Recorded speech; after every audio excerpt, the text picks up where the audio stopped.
अंबाबाई पैठणीचा घोळ ग.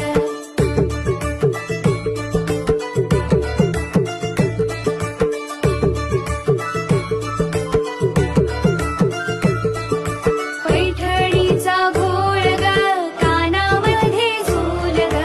पैठणीचा घोळ ग, कानामध्ये झूल ग.